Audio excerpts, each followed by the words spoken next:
For expert men can execute and perhaps judge the particulars one by one.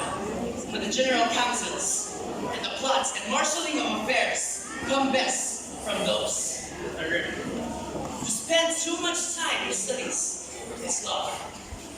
To use them too much for ornaments is affectation. And to make judgment wholly by the rules is the humor of a scholar. They perfect nature and are perfected by experience. For natural abilities are like natural plants that need pruning by study, and the studies themselves do give direction too much at large, except they be bounded in by experience. Crafty men condemn studies, simple men admire them, and wise men use them, for they teach not their own use. And that is a wisdom without them, and above them, one by observation.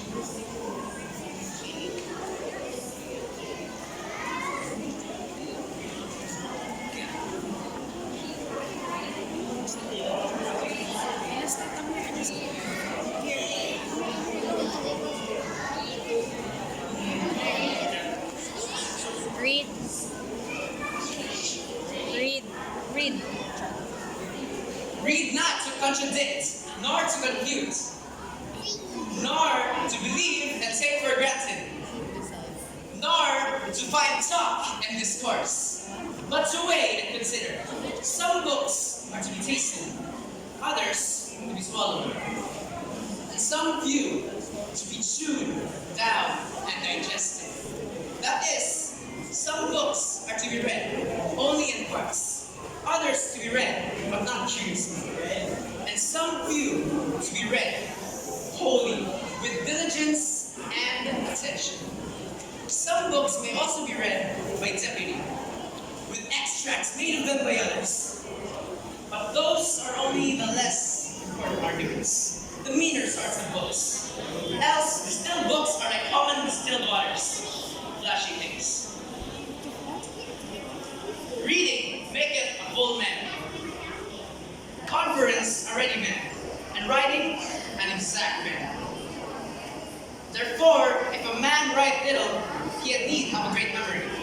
If a man confer little, he had need have a present wit. And if a man read little, then he had need have a present much study, to seem to know that he doth not.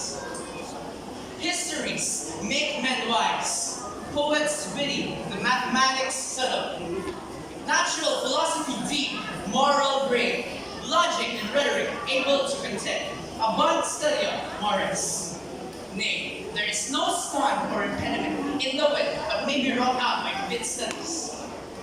Like diseases of the body may have appropriate exercises. Bowling is good for the stone and brains, shooting for the lungs and breast, gentle walking for the stomach, riding for the head. So if a man's wit be wandering, let him study the mathematics. For in administrations, if he be called away never so little, then he must begin again. If his wit be not apt to distinguish and find differences, then let him study the skilled men, for they are seemingly victorious.